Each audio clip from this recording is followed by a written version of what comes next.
Hello दोस्तों, जैसा कि हमने पिछले एपिसोड में देखा था, साओ यान गुरु एलियम के एशियंट होली सिटी में एंटर कर रहा था। सिटी में एंटर करने के साथ ही लिंग हुआंग उसके ऊपर हमला करने की कोशिश करता है, पर साओ यान वहाँ पर सोल्जर्स को बड़े आराम से हरा देता है और लिंग हुआंग को भी धूल चटा देता है। लेकिन उसके बाद वहाँ पर 5th कमांडर आता है और वो फाइट खत्म हो जाती है। नेक्स्ट डे हम लोगों को गुरु एलियम के 3rd कमांडर यंग हाओ को दिखाया जाता है, जो कि साओ यान को फाइट के लिए चैलेंज कर देता है। यंग हाओ फाइटिंग एरिना में जाकर साओ यान को फाइट के लिए बुलाता है और कहता है, मिस्टर साओ यान, मैंने आपका काफी नाम सुन रखा है, तो क्या मैं जान सकता हूँ कि मैं आज आपसे कोई लेसन सीख पाऊंगा कि नहीं। अगले ही पल साओ यान टेलीपोर्ट होता है और तुरंत ही फाइट एरिना में यंग हाओ के सामने एंट्री करता है। साओ यान को देखते ही सभी लोग साओ यान के बारे में बात करने लगते हैं, कहने लगते हैं कि यही वो लड़का है साओ यान, बिल गैदरिंग कंपटीशन का चैंपियन। ये तो देखने में काफी ज्यादा यंग लगता है। ये बात सच में बहुत ज्यादा अनएक्सपेक्टेड है कि इतने कम एज में ये एक टियर 8 का एल्केमिस्ट बन गया है। इसकी अचीवमेंट्स वाकई में अनबिलीवेबल लगते हैं। दूसरा पर्सन कहता है, मैंने ये सुना है कि इसके टीचर याओ चैन है और याओ जुन जी, और मैंने ये भी सुन रखा है कि याओ चैन ने अब बांग संग लेवल पर एडवांस कर चुके हैं। उनकी स्ट्रेंथ बहुत ज्यादा खतरनाक है। तीसरा पर्सन कहता है कि कमाल की बात है कि याओ चैन के पास शार्प आईज हैं। याओ चैन का जो एक करंट डिसाइबल है, ये उसके पुराने डिसाइबल हान फेंग से काफी ज्यादा स्ट्रॉन्ग है। यहाँ पर सारे एशियन क्लैन के लोग आए हैं और बहुत सारे स्ट्रॉन्ग क्लैन के भी लोग आए हैं, इसीलिए सभी लोग याओ चैन को जानते हैं और उसकी पूरी कहानी जान रहे हैं। साओ यान ये सारी बातें सुनता है पर अपने आप को पूरी तरह से शांत रखता है। जिसके बाद बहुत सी शांत आवाज में वो 3rd कमांडर कह रहा था। सिटोन में साओ यान भी पोलाइटली कहता है कि जैसा कि 3rd कमांडर मुझसे फाइट करना चाहते हैं तो मैं उनके इन्विटेशन को रिजेक्ट नहीं करूँगा। यंग हाओ यहाँ पर बहुत पोलाइटली बात कर रहा है, लेकिन इस जगह पर सभी को पता है कि यंग हाओ के मन में साओ यान के लिए कितना ज्यादा गुस्सा है। इसके बाद वो साओ यान को बड़े प्यार से ही लेकिन चिढ़ाते हुए कहता है, वाकई में तुम बिल गैदरिंग चैंपियन के होने के लायक हो कि मैं देख सकता हूँ कि तुम्हारे अंदर बहुत ज्यादा साहस है। साओ यान स्माइल करता है और कहता है कि आप शुरू करें। साओ यान की बात को सुनकर यंग हाओ हंसने लगता है। इसके बाद यंग हाओ कुछ स्टेप आगे बढ़ता है और यंग हाओ की बॉडी से बहुत ही स्ट्रॉन्ग दाव की एनर्जी फैलने लगती है। यंग हाओ दाव जोन के 5 स्टार के पीक पर है। इसी वजह से इसकी पावरफुल दाव की बहुत सारे लोगों को के एक्सप्रेशन बदल जाते हैं। यंग हाओ देख सकता है कि साओ यान भी 1000 लेवल के 5 स्टार पर है, पर यंग हाओ बहुत ज्यादा कॉन्फिडेंट है क्योंकि उसने इससे पहले 1000 के 5 स्टार पीक के वॉरियर को हराया है।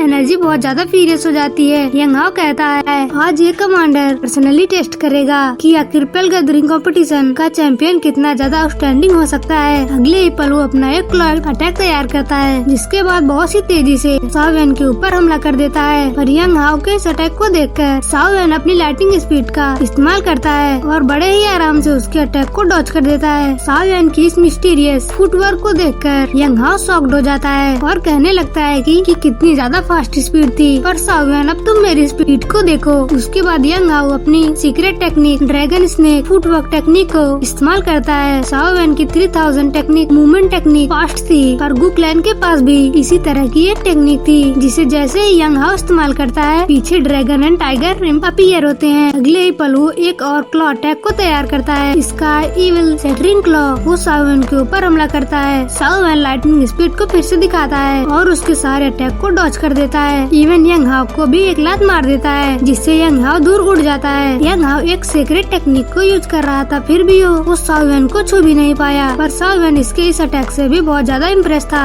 और फिर अपने मन में कहने लगता है, गु क्लैन एक बहुत ज्यादा लास्ट क्लैन है। इनके पास बहुत ज्यादा दाव क्लास के दाव स्किल्स हैं, जो कि आउटसाइड वर्ल्ड में बहुत ज्यादा कम देखे जाते हैं और बहुत रेयर हैं, लेकिन ये लोग इनको बहुत ज्यादा आराम से यूज करते हैं। अगले ही पल यंग हाओ साओ यान के ऊपर ड्रैगन क्लॉ से साओ यान के ऊपर लॉन्ग रेंज अटैक करता है। पर साओ यान अपने हाथों को थोड़ा सा झटकता है और उसका एक क्लॉ अटैक हवा में ही डिस्ट्रॉय हो जाता है। यंग हाओ पूरी तरह से शॉक्ड हो जाता है क्योंकि उसकी कोई भी टेक्निक साओ यान के सामने काम नहीं आ रही। न ही वो शॉर्ट रेंज में साओ यान के ऊपर हमला कर पाया और न ही लॉन्ग रेंज में। साओ यान ने तो इसके अटैक को, उसके इस लॉन्ग रेंज अटैक को इनिशियल स्टेज में ही डिस्ट्रॉय कर दिया। इससे समझ में आता है कि साओ यान की परफेक्शन स्किल कितनी ज्यादा स्ट्रॉन्ग है। और फिर हम लोग साओ यान को देखते हैं, जो कि अभी भी पूरी तरह से शांत है। उसे साओ वैन को हराने के लिए कोई भी एक्स्ट्रा अफेक्टेड नहीं करना पड़ रहा। यंग हाओ इन सारी बातों को देखकर काफी फ्रस्ट्रेटेड है और कह रहा है कि मुझे विश्वास नहीं हो रहा कि तुम्हारे जैसा बेवकूफ गू रेलम के थर्ड कमांडर से कम्पीट कर पा रहा है, जबकि तुम्हारे पास इतना घटिया क्वालिटी के स्किल्स हैं। यंग हाओ साओ वैन को चिढ़ाने की कोशिश करता है, जिसके बाद ही तुरंत ही वो एक हाई क्लास स्किल का यूज करता है। गू रेलम का एक special skill god seal technique. साओ वैन देखता है और मुस्कुराता है, कहता है कि गॉड सील टेक्निक। इतने समय तक हम लोग साओ वैन को इस टेक्निक को इस्तेमाल करते हुए देखते थे, पर उसका अपोनेंट इसका इस्तेमाल कर रहा है, क्योंकि साओ वैन इस टेक्निक को बहुत ही लंबे समय से इस्तेमाल कर रहा है, इसलिए वो इसकी सारी खूबियाँ और खामियां के बारे में जानता है। यंग हाओ जो कि इस गॉड टेक्निक को पूरी तरह से फॉर्म कर पाता, साओ वैन अपनी उंगली को फ्लिक करता है और फिर से एक तेज विंड एनर्जी जाती है और यंग हाओ के हाथों में हिट करती है और ऐसी जगह में हिट करती है कि उसकी ये गॉड टेक्निक स्किल पूरी ही नहीं हो पाती, बीच में ही डिस्ट्रॉय हो जाती है। ये देखकर यंग हाओ और ज्यादा शॉक्ड हो जाता है और गुस्से में कहने लगता है कि आखिर ये बंदा गॉड सील टेक्निक के फ्लॉप को जानता है। पर इससे पहले कि वो और संभल पाता, उससे पहले साओ वैन उसके ऊपर एक पंच लेकर हिट करता है, जिसकी वजह से यंग हाओ फाइटिंग अरीना में धड़ाम से गिरता है। अब जैसे ही लोग ये नजारा देखते हैं, सभी लोग समझ जाते हैं कि साओ वैन ने यंग हाओ की पूरी तरह से बैंड बजा दी। हम लोग लिंग कुआंग को देखते हैं, जो कि यंग हाओ से काफी ज्यादा उम्मीद ले रहा था, लेकिन यंग हाओ जो साओ वैन से पिट रहा है, उससे लिंग कुआंग का पूरा चेहरा ही बदल गया है। पर इसके बाद फिफ्थ कमांडर कहते हैं यंग हाओ साओ वैन के सामने कोई मैच नहीं है। साओ वैन जितना दिखता है वो उससे कई ज्यादा मिस्टीरियस है। ये पूरी तरह से एक मामूली पर्सन नहीं है, क्योंकि अगर ये मामूली पर्सन होता तो ये यंग मिस की आंखों में कभी भी नहीं आता। और जो यंग हाओ है वो साओ वैन से मार खाकर और भी ज्यादा फ्रस्ट्रेट हो गया है और उसे समझ नहीं आ रहा कि अपने दाओजन के 5 स्टार पीक के स्ट्रेंथ के बावजूद भी वो साओ वैन को डिफीट क्यों नहीं कर पा रहा है, जबकि साओ वैन दाओजन के 5 स्टार के इनिशियल स्टेज पर है। यंग हाओ इस जगह पर काफी सारे दाओ स्किल को यूज किया। साओ वैन ने अभी तक अपनी एक भी दाओ स्किल का यूज नहीं किया है, लेकिन तब भी साओ वैन यंग हाओ की खराब हालत कर दी है। यंग हाओ जिसके पास अपनी पावर को फिर समनेट कर एक और दाओ स्किल इस्तेमाल करने की कोशिश करता है। ये एक और सेल टेक्निक है, सेकंड फॉर्म था over turning land seal. Young हाओ ये टेक्निक यूज करते हुए ड्रैगन स्नेक फुटवर्क का भी इस्तेमाल करता है, जिससे इल्यूजनरी बॉडी बनती है और सक्सेसफुली ये इस बार अट्रैक्ट फॉर्म हो जाता है। यंग हाओ बड़ा खुश हो जाता है और कहता है कि फॉर्मेशन सक्सेसफुल। और हम यहाँ पर साओ वैन को देखते हैं, जो कि किसी और तैयारी में ही लगा हुआ है। साओ वैन भी यहाँ पर यंग हाओ के इस अटैक का फॉर्मेशन देखकर कुछ हैंड सेंस करता है, जिसको देखकर यंग हाओ एकदम से घबरा जाता है। उसमें समझ में आता है कि कुछ तो बहुत ज्यादा खतरनाक अटैक उसकी ओर आने वाला है। वैसे अगले ही सेकंड एक धमाका होता है। साओ वैन एक अटैक को लॉन्च करता है, जिससे ये जो फाइटिंग एरिना है उसमें क्रैक आ जाते हैं और उसके ऊपर से एक मैग्मा का बहुत बड़ा पिलर अपीयर होता है, जो कि यंग हाओ को डायरेक्टली स्ट्राइक करता है और यंग हाओ इस अटैक से दूर उड़ जाता है और बहुत ज्यादा हेवीली इंजर्ड हो जाता है। जैसे ही वो जमीन पर गिरता है, वो खून की उल्टी करने लगता है। सभी लोग ये नजारा देखकर काफी शॉक्ड थे।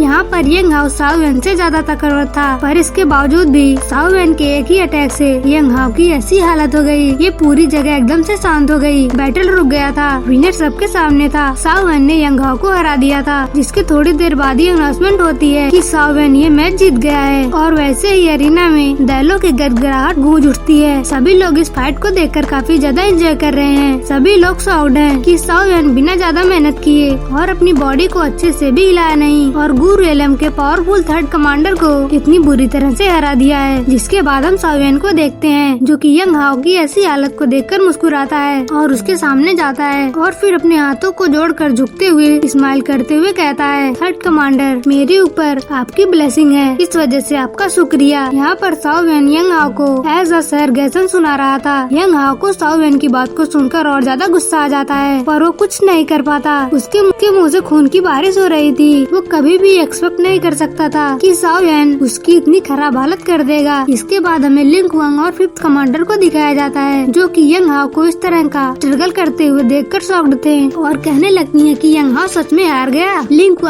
कुआंग अपना दांत कसते हुए कहता है कि ये लड़का इतना ज्यादा स्ट्रॉन्ग कैसे हो गया, ये साओ वैन से जल रहा है, इसलिए शॉक्ड है, क्योंकि साओ वैन ने उससे बहुत ज्यादा दूर सर पास कर दिया है। और फिर हम फिफ्थ कमांडर को देखते हैं, जिसका जो दिमाग है कम वॉइस के साथ कहता है कि यंग मिस साओ वैन को पसंद करती है। इसके पीछे सच में एक रीजन है, इस लड़के की स्ट्रेंथ लगभग बिग ब्रदर के लेर है। लिंग कुआंग ये सुनकर शॉक्ड होकर खांसने लगता है। बिग ब्रदर इनका मतलब सेकंड कमांडर से है, जो कि दाओजन के 6 6 स्टार लेवल पर है। और ये एपिसोड यहीं पर खत्म हो जाता है। Thanks for watching. तो हेलो दोस्तों, जैसा कि हमने पिछले एपिसोड में देखा था कि साओ एन और यंग हाओ के बीच फाइट स्टार्ट हो गई थी। यंग हाओ काफी सारी टेक्निक्स का इस्तेमाल करता है पर वो साओ एन का कुछ भी नहीं बिगाड़ पाता। इवन साओ एन तो यंग हाओ की गॉड शील्ड टेक्निक को भी डिस्ट्रॉय कर देता है। साओ एन यंग हाओ के ऊपर अटैक करता है तो यंग हाओ एक झटके में हार जाता है। उसकी बहुत बुरी हालत हो जाती है जिसको देखकर सभी लोग हैरान हो जाते हैं। और हम देखते हैं कि जब फाइट ओवर होने के बाद सभी लोग एक दूसरे में साओ एन के बारे में बात कर रहे थे कि साओ एन कितना ज्यादा टैलेंटेड है। लेकिन हम लोगों को फिर से एक बार यंग हाओ को दिखाया जाता है जो कि जमीन पर गिरा हुआ था। साओ एन की मार से उसके पूरे बाल बिखर गए हैं, मुंह से खून निकल रहा है और अपीयरेंस से वो एक पागल डीमन जैसा लग रहा है। यंग हाओ की आंखें लाल थी, वो साओ एन को घूर रहा था। इस मैच में यंग हाओ पूरी तरह से हार गया है। साओ एन को यंग हाओ को हराने में थोड़ी सी भी दिक्कत नहीं हुई और इस बात से यंग हाओ और ज्यादा बौखलाया हुआ है। यंग हाओ साओ एन को देख रहा था कि साओ एन मुस्कुरा रहा है और ये देखकर वो और ज्यादा बौखलाते हुए कहता है कि ऐसा नहीं हो सकता, मैं इस हार को एक्सेप्ट नहीं कर सकता।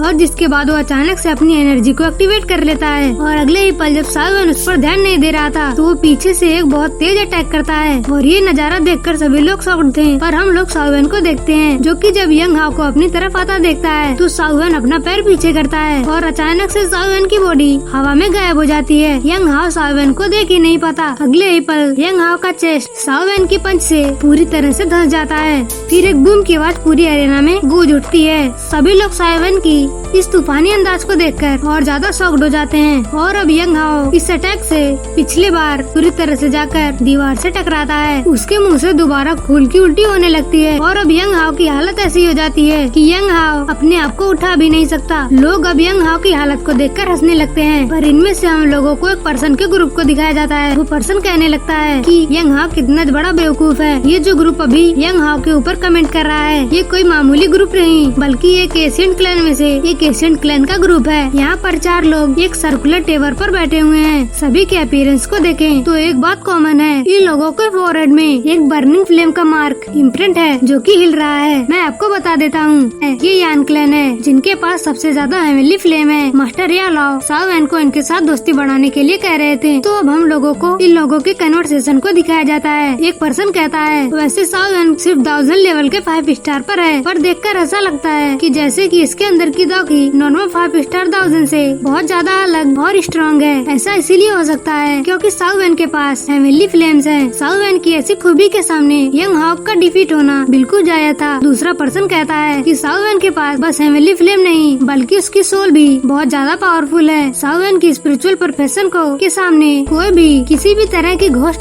टेक्निक पूरी तरह से यूजलेस साबित हो सकती है। यंग हाओ अपने ताकत के घमंड में बहुत ज्यादा चूर था और इसका ये हाल होना वो डिजर्व करता था। पर इस बीच हम लोगों को एक स्पेशल लेडी को दिखाया जाता है जो कि यहाँ पर बिल्कुल साथ बैठी हुई थी। ये लेडी रेड कलर की कपड़ा पहनी हुई थी और आगे की कहानी में एक इम्पोर्टेंट रोल प्ले करने वाली है। और इस लेडी का नाम वो जी है जो कि 3rd पर्सन है। वो कहते हैं कि वो जी क्या तुम हमें ऐसे ट्रीट कर रही हो जैसे कि हम लोग यहाँ पर मौजूद ही नहीं है। वो जी ज्यादा रिएक्ट नहीं करती और साओ एन की तरफ घूरते हुए कहती है मुझे इस लड़के के हेवनली फ्लेम में ज्यादा इंटरेस्ट आ रहा है। और ये बात सुनकर जो 3rd पर्सन है वो हंसने लगता है ऐसे कि जैसे वो कुछ बातें जानता है। कहीं ये लोग तो दूसरे के हेवनली फ्लेम तो नहीं चुराते। ओल्डमैन कुछ कहने वाला था और तभी वो लेडी एक बार फिर से कहती है कि आज के दिन में कुछ ज्यादा ही चहल पहल है। लगता है कि गू क्लैन को साओ एन का यहाँ पर आना पसंद नहीं है। फिर एक बार सीन शिफ्ट होकर हमें फिर से यंग हाओ को दिखाया जाता है जो कि साओ एन से मार खाकर अब और ज्यादा बौखलाया हुआ है, जमीन पर गिरा हुआ है और लंबी लंबी सांसें ले रहा है ऐसे कि जैसे एक कुत्ता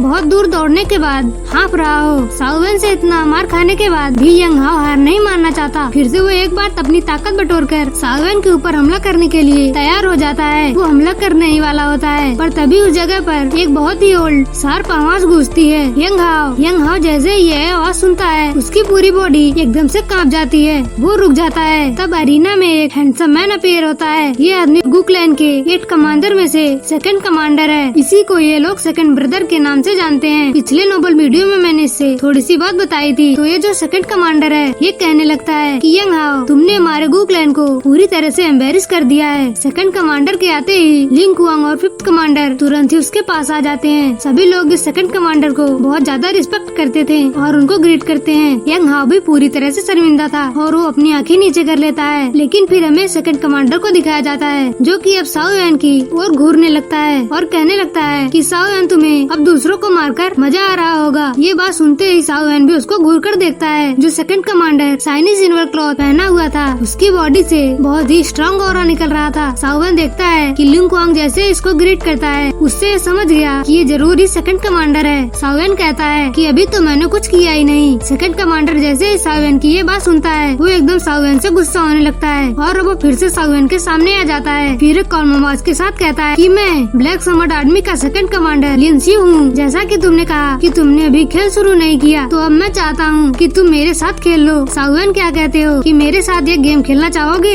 सेकंड कमांडर की ये बात सुनकर साओ वैन हंसने लगता है और कहता है कि अगर यही तुम्हारी टेक्निक है कि एक एक करके तुम मेरे से फाइट करो तो मुझे ऐसा लगता है कि तुम्हारा नंबर जल्दी खत्म होने वाला है। पर लिन जी उसके बाद कहता है कि साओ वैन कि तुम बिल्कुल चिंता मत करो, तुम्हें आगे के नंबर से डील करने की जरूरत नहीं क्योंकि ये फाइट इसी जगह पर खत्म होगा। अब यहाँ पर क्योंकि यंग हाओ सभी के सामने साओ वैन से हारा है तो इसे इन लोगों की सभी के सामने बेइज्जती हुई तो किसी भी हालत में इन्हें अपना इज्जत वापस लेनी होगी। इसीलिए ये लोग साओ वैन को इस जगह पर मारना चाहते हैं। साओ वैन शांत था। इसके बाद लिनसू फिर से कहता है तो साओ वैन कहो कि क्या तुम में हिम्मत है, मेरा चैलेंज एक्सेप्ट करोगे? ये बात सुनकर साओ वैन भी एक एटीट्यूड के साथ कहता है कि अगर सेकंड कमांडर इतना ज्यादा इंसिस्ट कर रहा है तो चलो इस खेल को शुरू कर देते हैं। अब ये बात खत्म होते ही दोनों एक दूसरे से लड़ने के लिए तैयार हो जाते हैं। फाइटिंग पोजीशन में आ जाते हैं। सभी लोगों की नजर इन लोगों के ऊपर गड़ जाती है। लिन ज्यू साओ वैन के ऊपर अटैक करने वाला था तभी एक और आवाज गूंजती है, लिन ज्यू बस बहुत हो गया और अब इस बात को इस जगह पर खत्म कर दो। जैसे ही वो लोग ये आवाज सुनते हैं सभी लोग रुक जाते हैं, सभी शांत हो जाते हैं। तभी उस जगह पर एक ओल्ड मैन अपीयर होता है। इसका नाम एल्डर गुसुन है। लिन ज्यू तुरंत ही फाइटिंग पोजीशन से हटता है और अपने एल्डर को ग्रीट करता है। एल्डर गु कहते हैं कि आखिर यहाँ पर क्या नॉनसेंस चल रहा है, हम लोग इस कंपटीशन के होस्ट हैं और इस जगह पर तुम लोग हमारे गेस्ट के साथ इस तरह की डिफिकल्टी क्रिएट करके गु क्लैन का आखिर किस तरह से इम्प्रेशन जमा रहे हो कि क्या तुम देख रहे हो यहाँ पर क्या चल रहा है? अभी के अभी तुम लोग पीछे हट रहे हो या नहीं? एल्डर की बात सुनते ही लिन जुआन आके कुछ कहने की हिम्मत नहीं करता और वो तुरंत ही पीछे हटता है। ये साओ वैन से आज बदला लेना चाहता था पर एल्डर के कह देने के बाद अब वो कुछ नहीं कर सकता और पीछे हटते हुए साओ वैन को घूरने लगता है और वो कहता है कि साओ वैन कि आज तुम अपने आप को लकी समझ लो, तुम आज मेरे हाथों से बाल बाल बच गए। अगर तुम्हें दिमाग होगा तो तुम अब समझ गए होगे कि अगर तुम गु क्लैन में एंटर करोगे तुम तो तुम्हारे साथ क्या होगा। इसलिए आगे सोच लो कि तुम्हें किस तरह का ह्यूमिलिएशन झेलना है। इनडायरेक्टली ये साओ वैन को यहाँ से भागने की कह रहा था पर साओ वैन इसकी बातों को सुनकर बिल्कुल भी ध्यान नहीं देता। उसकी बातों को सुनकर इग्नोर करता है, स्माइल करता है और फिर पीछे हट जाता है। लिन ज्यू भी अब यंग हाओ को देखता है कि उसकी हालत बहुत ज्यादा खराब थी और वो उसको लेकर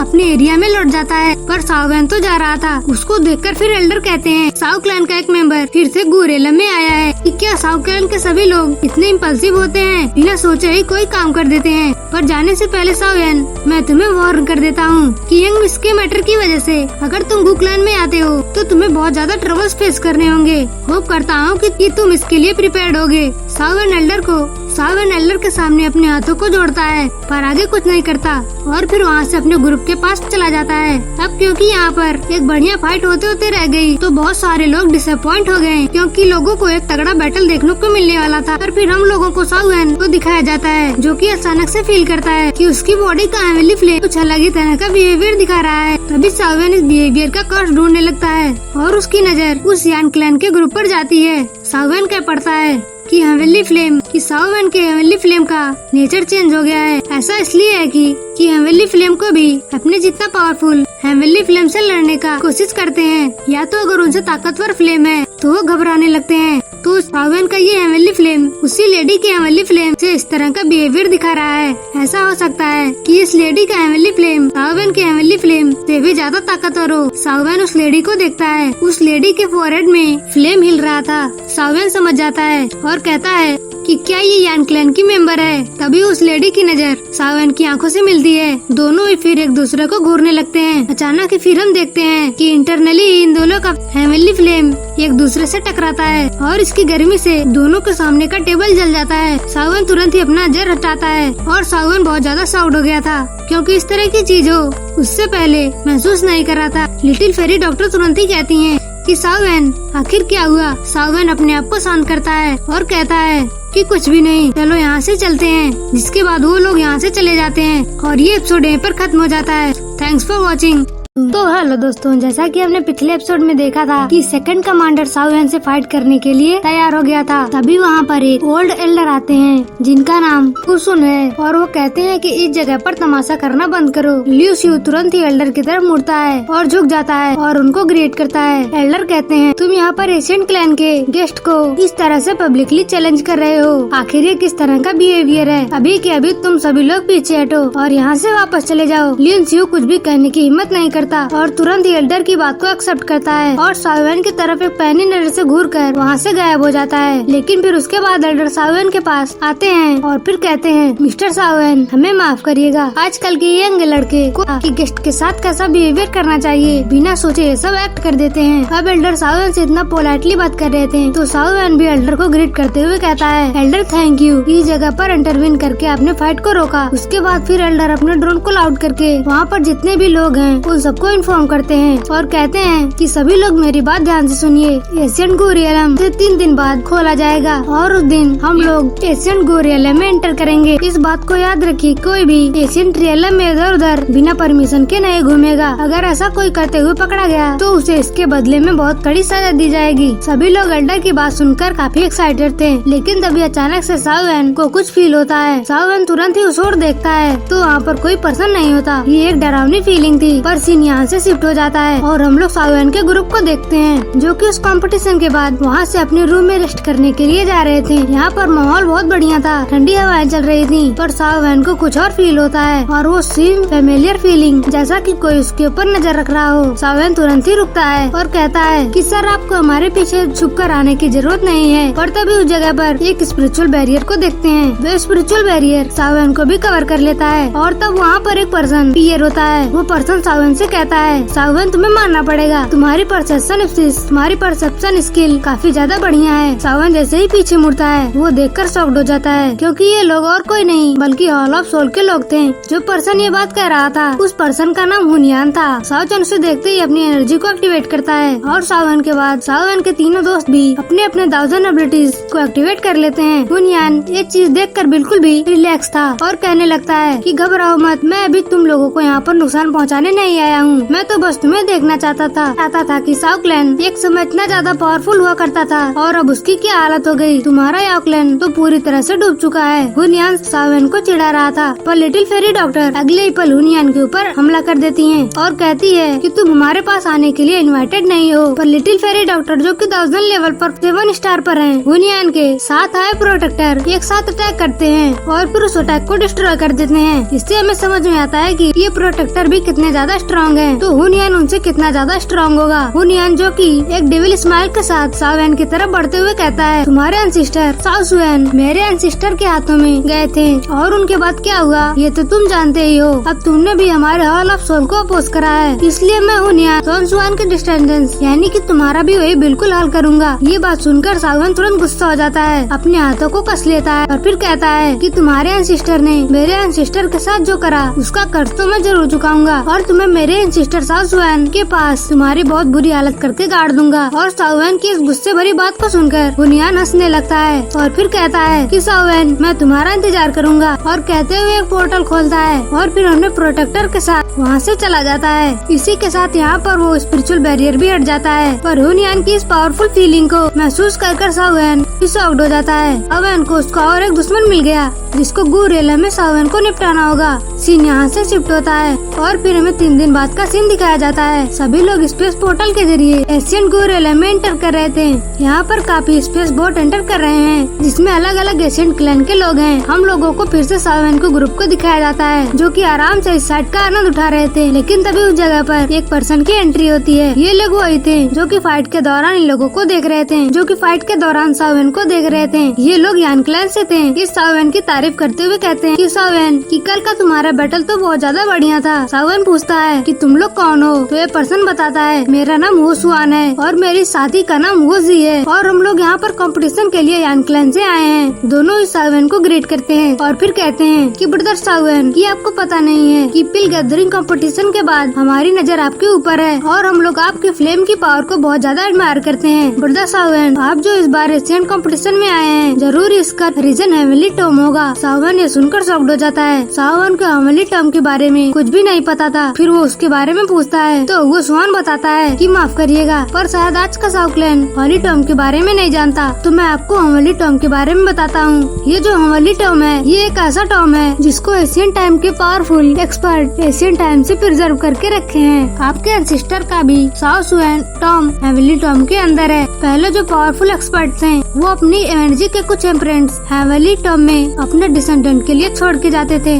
और जो एनर्जी इम्प्रिंट्स हैं और उनसे एक फॉर्म कर देती थी। तो रूल ये है कि अगर आप अपने एंसेस्टर की उस स्पिरिचुअल फॉर्म को डिफीट कर लेते हैं तो आप फिर उन एनर्जी के इम्प्रिंट को एब्जॉर्ब कर सकते हैं। वो एनर्जी बहुत ज्यादा स्ट्रांग होती है और आप इससे अपनी स्ट्रेंथ को बहुत ज्यादा इनहेंस कर सकते हैं। उस हेवनली टॉम में एंटर करने के लिए आपको 8 एशियंट क्लैन में से एक होना होगा। बाकी और दूसरे क्लैन इसमें एंटर करने के लिए क्वालिफाइड नहीं है। पर ब्रदर साउएन और आप 8 एशियंट क्लैन में से एक हैं, तो आप भी उस हॉली टॉम में एंटर करने के लिए वेरीफाइड हो गए हैं। साउएन इसकी बात को सुनकर बहुत ज्यादा शॉक्ड हो जाता है और फिर धीरे से कहता है कि मुझे बिल्कुल भी पता नहीं था कि इस दुनिया में इस तरह का इतना ज्यादा पावरफुल प्लेस होगा। पर तभी साउएन की नजर एक और पर्सन पर जाकर टिकती है। ये पर्सन भी साउएन की तरफ देख रहा था। ये पर्सन याओ लॉके के क्लैन से था। वो साउएन को बताता है ये पर्सन है, इसका नाम याओ सिंगसी है और हाँ ये यान क्लैन से बिलोंग करता है, याओ क्लैन से बिलोंग करता है। ये भी आपकी तरह 8 ग्रेड का एल्केमिस्ट है, 8 ग्रेड के इंटरमीडिएट लेवल पर है। इसी वजह से इसको लोग मेडिसिन प्रिंस भी कहकर बुलाते हैं। साउएन शॉक्ड होते हुए कहता है तो ये याओ क्लैन से है। फ्यूचर में साउएन की टक्कर इसी से होने वाली है। पर तभी उस जगह पर एक और पर्सन की एंट्री होती है और वो पर्सन कू क्लैन का वही सेकंड कमांडर लिंस्यू था और कहने लगता है देखो तो अभी तो साउएन तुम यहाँ तो आए हो और एशियंट क्लैन के लोगों के साथ तुम काफी ज्यादा कोजी हो जा रहे हो। साउएन लिंस्यू की ओर घूर कर देखता है और कहता है तो क्या तुम यहाँ पर मुझसे फिर से फाइट करने के लिए आए हो? लिंस्यू तब कहता है कि मैं यहाँ पर तुमसे फाइट करने के लिए नहीं आया हूँ, बल्कि एक मैसेज पहुंचाने आया हूँ। हमारे ग्रेट कमांडर तुम्हें एक मीटिंग के लिए इनवाइट किए हैं। सभी लोग शांत हैं। फिर कहता है कि सर तुम्हें इनवाइट करे हैं। साउएन इस इनविटेशन को एक्सेप्ट कर लेता है और ये एपिसोड यहीं पर खत्म हो जाता है। Thanks for watching.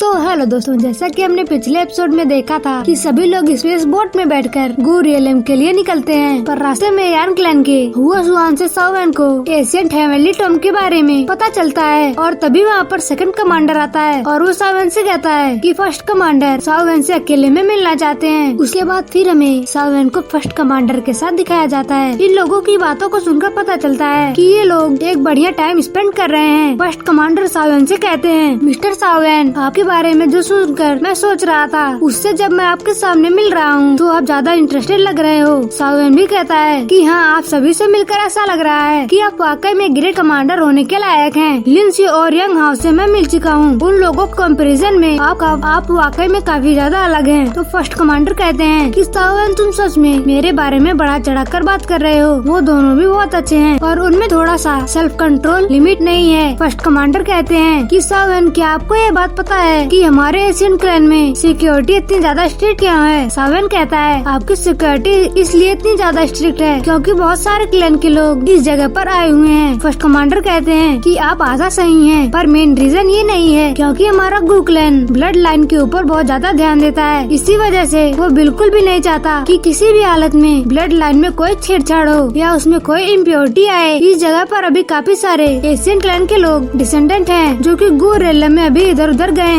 तो शायद इनकी हरकतों से ब्लड लाइन इम्प्योर हो सकता है। इसी वजह से आप लोगों को गू रियलम में कहीं पर बाहर जाने से मना किया गया है। आप तो मिस ओनर के बारे में जानते ही होंगे। मिस ओनर एक दाऊदी एम्परर की प्योर ब्लड लाइन कैरी करती हैं। उनके अंदर की Dawoodi blood line 7 Asian clan में से सबसे ज्यादा प्योर है। ये बात कहकर थोड़ी देर के लिए सब कुछ शांत हो जाता है। फर्स्ट कमांडर आके साउएन को कुछ भी नहीं बताते, लेकिन फिर साउएन ही कहता है तो क्या आप मुझे बता सकते हैं कि एक पर्सन को किस लेवल पर होना चाहिए जिसके बाद आपका ये गू रियलम उसके ब्लड लाइन से जज नहीं करेगा? फर्स्ट कमांडर कहते हैं साउथ सेंग। साउएन मुस्कुराता है और अपनी अगली चाल चलता है और कहता है कि मैं बहुत जल्द 1000 लेवल पर पहुंच जाऊंगा। साउएन की इस कॉन्फिडेंट भरी बात को सुनकर फर्स्ट कमांडर कहने लगते हैं साउएन, बुरा मत मानिएगा, पर मैं आपसे ये कहना चाहता हूँ कि हमारे क्लैन में आपसे भी बहुत ज्यादा स्ट्रॉन्ग पर्सन है जो कि बहुत एक्सट्रीम टैलेंट कैरी करते हैं, पर उनके पास भी 1000 लेवल पर पहुँचने की कॉन्फिडेंस नहीं है। है। तो मैं जानना चाहता हूँ कि आप इतना ज्यादा कॉन्फिडेंट किस बात के लिए हैं? सावेन कहता है क्योंकि मुझे 1000 लेवल पर पहुँचने के लिए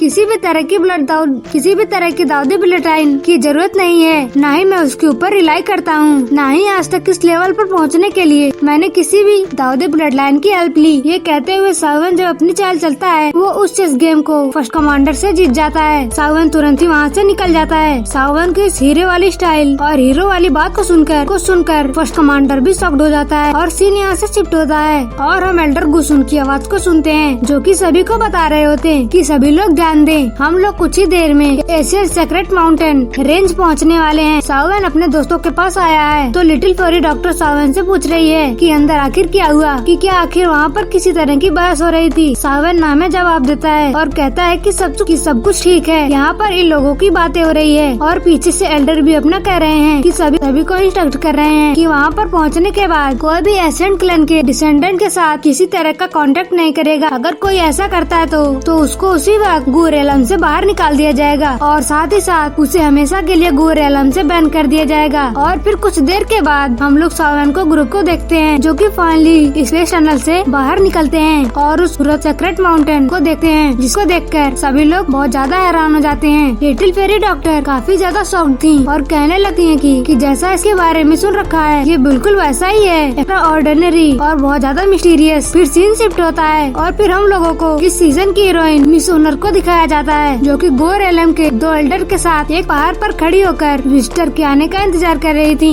इंतजार वैसे विजिटर का नहीं बल्कि सावेन का हो रहा था। आखिरकार सावेन को भी इस चीज का एहसास हो जाता है और फिर उसकी नजर दूर मिस ओनर पर जाती है। सावेन को बिल्कुल भी उम्मीद नहीं थी कि वो मिस ओनर को इस तरह देखेगा। वो देखते ही एकदम इमोशनल हो जाता है और कहता है कि मिस ओनर, आखिरकार सावेन मिस ओनर तक पहुंच गया और उसके क्लैन और ये सफर बहुत लंबा था और काफी सारी डिफिकल्टी फेस करनी थी, पर सावेन ने मिस ओनर से करा प्रॉमिस पूरा कर दिया। मिस ओनर जैसे ही सावेन को देखती है तुरंत ही सावेन की शिप पर चली जाती है। जो कांटेक्ट न करने की बात एल्डर कह रहे थे वो सारा अब इस जगह पर फेल हो जाता है और अब मिस ओनर सावेन के पास बढ़ने लगती है। सावेन मिस ओनर के पास जाने लगता है और ये दोनों एक दूसरे को देख कर खुश हो रहे थे। मिस ओनर बहुत ज्यादा इमोशनल थी, उसे सावेन की सारी बातें याद आ रही थी, बचपन से जो उन्होंने टाइम स्पेंड करा था और अलग होने के वक्त सावेन जब मिस ओनर से प्रॉमिस कर रहा था कि मिस ओनर के पास जाने के लिए चाहे उसे 1000 लेवल पर पहुंचना पड़े या 1000 या 1000 वो जरूर पहुंचेगा और जरूरत पड़े तो वो दाऊदी लेवल को भी अचीव करेगा, पर मिस ओनर के पास जरूर आएगा। सावेन मिस ओनर के पास पहुंचते ही कहता है मिस ओनर मैं आ गया। खुश थी और मुस्कुराकर कहती हैं कि हाँ, और मन में कहती हैं कि आपने अपना प्रॉमिस पूरा किया। अब मिस ओनर के पास जो एल्डर थे वो सभी शिप पर आकर उनको टोकते हैं। उससे पहले की बात कुछ आगे बढ़े एल्डर सभी लोगों से कहने लगते हैं तो अब आप लोग गूर एलम में एंटर कर चुके हैं तो मैं आप सभी लोगों का वेलकम करता हूँ। मैं होप करता हूँ कि आप लोगों को जो गूर एलम का नियम है वो एल्डर अच्छे से समझा दिए होंगे। यहाँ पर ये एल्डर सावेन को सारी बातें सुना रहा था और हमें यहाँ पर मिस ओनर को दिखाया जाता है जो कि यहाँ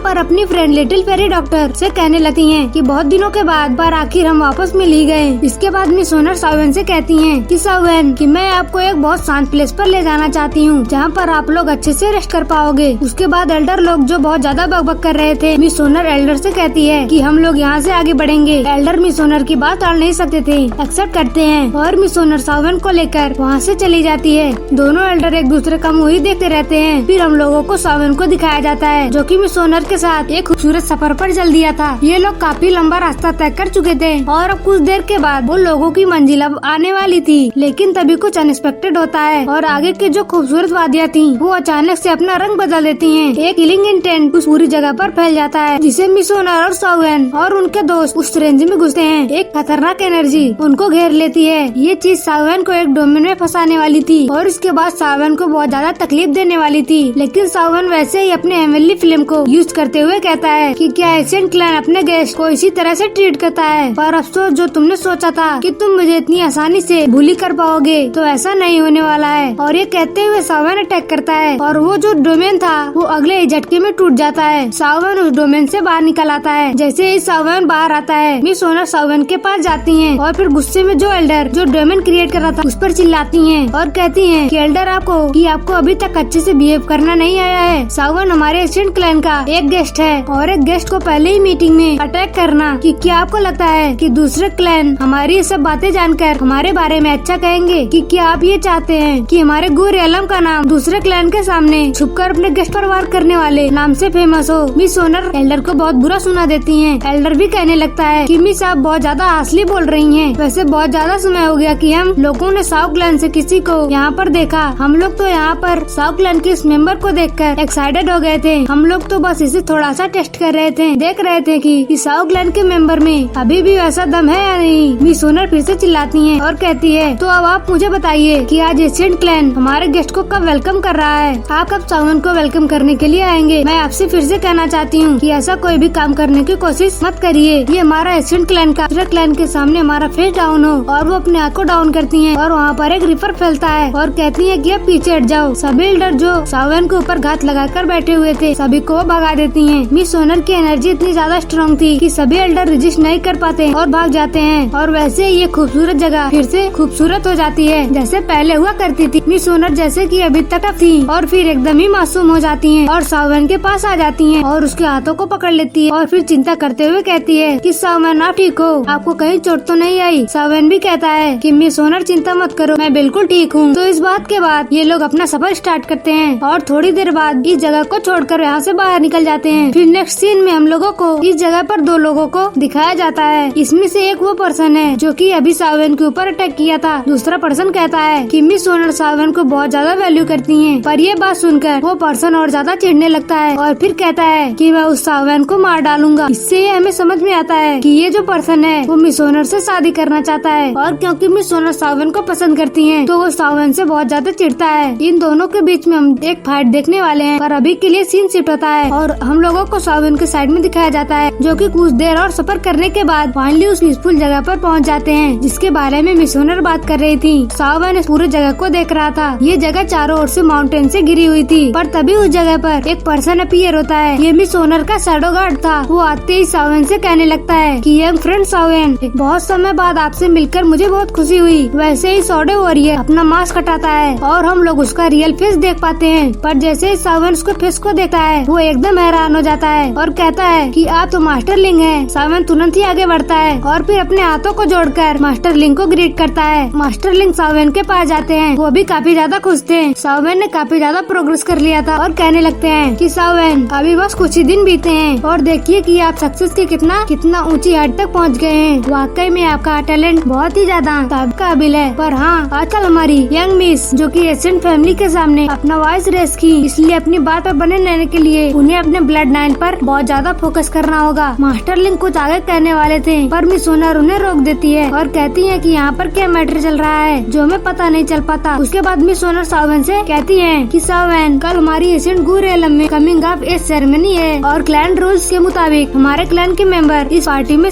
पार्टिसिपेट करते हैं। इसमें गेम ये होता है कि वो किसी को भी फाइट के लिए चैलेंज कर सकते हैं और इस तरह की अपॉर्चुनिटी आपको बहुत ज्यादा ट्रबल पहुंचा सकती है। इसलिए सावन मैं चाहती हूँ कि आप एशियन क्लैन से और वहाँ के लोगों से थोड़ा दूरी बनाकर रखें। सावन सारी बातें सुनता है और फिर कहता है कि मिस ओनर तुम चिंता मत करो कि अगर वो मुझे चैलेंज करेंगे तो मैं भी अपनी स्ट्रेंथ का इस्तेमाल करूंगा और उन्हें दिखाऊंगा कि मेरा साउ क्लैन भी किसी से कम नहीं। और ये एपिसोड यहीं पर खत्म हो जाता है। Thanks for watching. तो हेलो दोस्तों, जैसा कि हमने पिछले एपिसोड में देखा था सावन की मुलाकात गू रियलम के फर्स्ट कमांडर के साथ हुई थी। फर्स्ट कमांडर नेचर वाइज से बहुत अच्छा था। उसने सावन को काफी सारी बातें चीजें बताई और फिर वो लोग उसके बाद एशियन गू रियलम में इंटर करते हैं। वहाँ पर पहुँचते ही हम मिस ओनर को देखते हैं जो कि तुरंत ही सावन के पास चली आती है। वेल यहाँ के रूल के मुताबिक किसी को भी गू रियलम के मेंबर से कांटेक्ट करना बिल्कुल भी मना था। पर मिस ओनर खुद आती है और सावन और उसको दोस्तों को अपने साथ लेकर चली जाती है। वहाँ पर मिस ओनर सावन को एक कंपटीशन के बारे में बताती हैं और अब हम देखते हैं मिस ओनर सावन को गू याओ नाम के एक चैलेंज के बारे में वार्न कर रही थी। ये वही था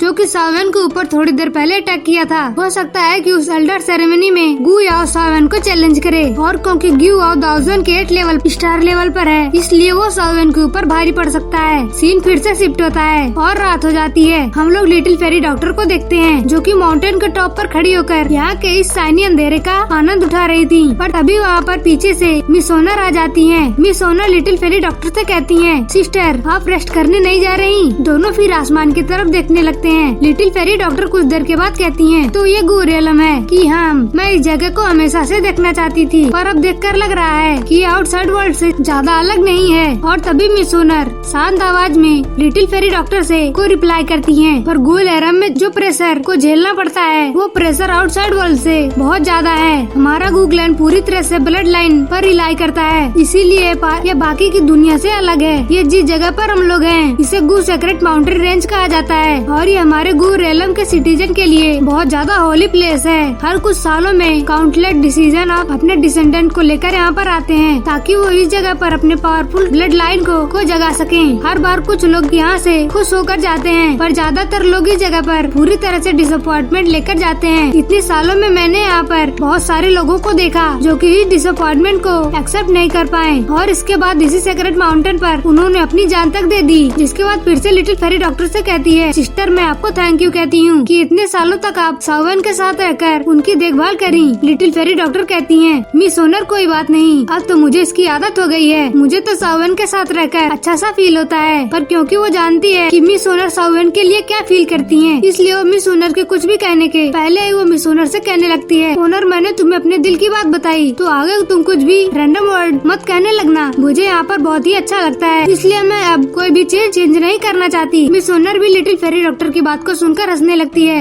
इन लोगों को बीच में एक म्यूचुअल अंडरस्टैंडिंग थी और दोनों ही एक दूसरे पर भरोसा करते थे। जिसके बाद फिर लिटिल फेरी डॉक्टर कहती हैं, वैसे मिस ओनर मुझे लगता है तुम सावन से रिलेटेड कुछ बातों से अवेयर होगी, है ना? मिस ओनर पूछती है कि आप किस बारे में बात कर रही हैं? लिटिल फेरी डॉक्टर थोड़ा सा हेजिटेट करती है और बोलती है, लेकिन फिर मिस ओनर कह देती हैं कि क्या आप पेडिसा के बारे में बात कर रही हैं? लिटिल फेरी डॉक्टर ये बात सुनकर थोड़ा सा रिलैक्स होती हैं और उसके बाद फिर कहती हैं, तो वाकई में तुम्हें ये बात पता है? तो फिर मिस ओनर तुम ये बात जानते हुए भी सावन के पास ऐसे अनअवेयर के जैसा क्यों बिहेव कर रही हो? मिस ओनर थोड़ा सा शांत हो जाती है। इसके बाद फिर कहती है, क्या हुआ अगर मैं सावन के सामने अनअवेयर जैसा रिएक्ट करती हूँ? क्या मुझे सावन के सामने एकदम गुस्सा हो जाना चाहिए और फिर क्या मुझे सावन को मेडिसा को मारने के लिए कहना चाहिए? मिस ओनर भी थोड़ा सा स्माइल करना चाहती थी, पर ये मैटर मिस ओनर के दिल पर भी थोड़ा चोट पहुँचाता है, इसलिए वो स्माइल नहीं कर पाती। इसके बाद फिर टर्न करते हुए कहती हैं कि ये मैटर भी मेरे सिर में दर्द देता है और दूसरे लोग भी यही चाहते हैं कि ये बातें जानकर मैं सावन को छोड़ दूं या उसे हेट करने लगूं, पर मुझे ये बात पता है कि ये बिल्कुल भी इम्पॉसिबल है, तो इसीलिए मैं भी ज्यादा ध्यान नहीं देती और इसी वजह से मैं अपने आप को अनहैप्पी नहीं करती। और इसके बाद वो जाने लगती हैं और फिर रुकती और कहती हैं,